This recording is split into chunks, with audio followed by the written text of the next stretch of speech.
राम राम किसान भाइयों, मैं नितिन फिर से हाजिर हूँ आपके अपने चैनल नितिन देओल में। किसान भाइयों, आज हम बात करेंगे धान का उत्पादन 40 कुंटल प्रति एकड़ हम किस तरीके से निकाल सकते हैं। इसके अंदर आज आपको अनुभव शेयर किया जाएगा, हमारा अनुभव और कुछ किसान भाइयों का अनुभव मिला करके मैं ये वीडियो बना रहा हूँ, जिसके अंदर आपको जो जानकारी दी जाएगी वो 100% बिल्कुल सही होगी। और यदि आप भी इस तरीके से चलते हैं तो आप भी किसान भाइयों बहुत अच्छा उत्पादन अपनी धान की फसल से निकाल पाएंगे। तो उम्मीद है आप मेरे इस चैनल को सब्सक्राइब कर लेंगे, जिससे कि आने वाली वीडियो की जो नोटिफिकेशन होंगी वो आपको जल्द से जल्द मिल सकेंगी।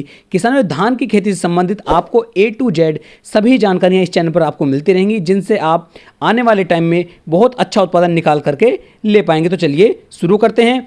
किसानों, सबसे पहले मैं आपको बता दूं, जब हम धान की रोपाई करते हैं तो धान की रोपाई करते समय हमें कुछ खादों का ध्यान रखना होता है। इन खादों की मात्रा यदि हम धान की रोपाई के समय पर डाल देते हैं तो उससे भी बहुत अच्छा असर हमें देखने को मिलता है। इस वीडियो में आपको बुआई से और कटाई तक लगभग क्या क्या कार्य किए जाएंगे उस सब के बारे में मोटी मोटी सी एक जानकारी देने की कोशिश करूंगा, तो आप वीडियो को पूरा अंत तक जरूर देखें।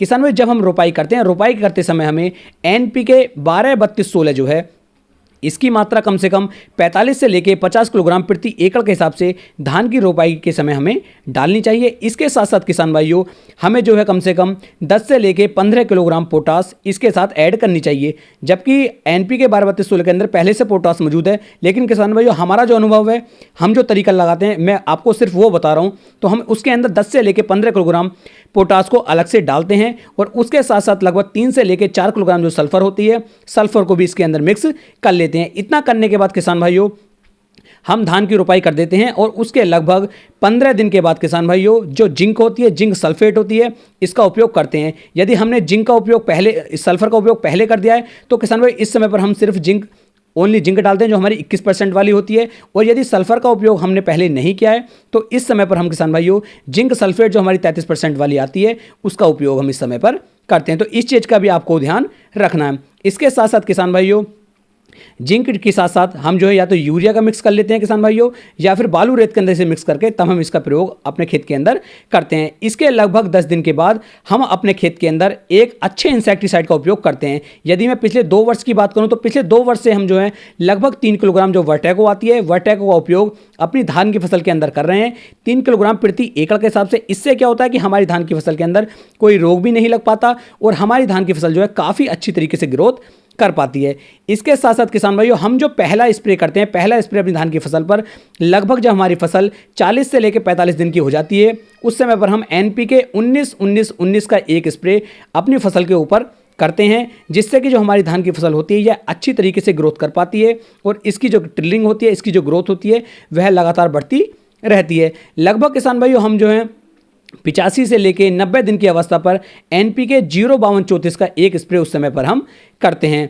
और इसकी मात्रा की यदि मैं बात करूं तो 1 किलोग्राम प्रति एकड़ के हिसाब से हम इनका स्प्रे करते हैं। और लास्ट स्प्रे किसान भाइयों जब हमारी जो धान की फसल है उसके ऊपर बालियां बननी शुरू हो जाती हैं, तो बालियां बनने से लगभग कुछ दिन पहले, मान लीजिए धान की जो बालियां हैं वह 5 या 7 दिन बाद बननी शुरू हो जाएंगी, तो उससे 5-7 दिन पहले जब हमारा धान जो होता है गोव अवस्था में होता है उस समय पर हम NPK 0-050 का एक स्प्रे अपनी फसल पर कर देते हैं, जिससे किसान भाइयों हमारी धान की फसल का जो दाना होता है वह पटकता नहीं, वह पिचकता नहीं और दाना पूरा भर करके आता है, जिससे काफ़ी अच्छा उत्पादन किसान भाइयों को देखने को मिल जाता है। इसके बीच में किसान भाइयों हम एक बार जो है फंगीसाइड का उपयोग जरूर करते हैं और फंगीसाइड में मुझे जो पसंद है वो अमिस्टार टॉप बहुत ज़्यादा पसंद है, इसलिए मैं एक बार अमिस्टार टॉप का स्प्रे भी बीच में कर देता हूं, जिससे हमारी धान की फसल के ऊपर किसी भी तरह की कोई फंगस लगने ना पाए। तो ये एक हमारा एक नॉर्मल सा शेड्यूल है जिसके अनुसार किसान भाई हम चलते हैं और एक अच्छा उत्पादन अपनी धान की फसल से ले पाते हैं। बीच में सिंचाइयाँ बहुत समय से और बहुत अच्छे ढंग से की जाती हैं। यदि बीच में मान लीजिए आपकी फसल के अंदर कोई इंसेक्ट लग जाता है, कोई कीड़ा लग जाता है, तो उसके लिए आपको अलग से कुछ ना कुछ डालना पड़ेगा। लेकिन जिस तरीके से हम चलते हैं वो तरीका मैंने आपको बताया, यदि आप भी इस तरीके से किसान भाई चलेंगे तो काफ़ी अच्छा उत्पादन और काफ़ी अच्छा रिजल्ट आप भी अपनी धान की फसल से ले पाएंगे। उम्मीद है मैं आपको एक सही और अच्छी जानकारी दे पाया हूँ। यदि वीडियो पसंद आई हो तो वीडियो को लाइक, कमेंट और शेयर जरूर करें। फिर मिलेंगे एक नई वीडियो में एक नई जानकारी के साथ, तब तक के लिए राम राम जी।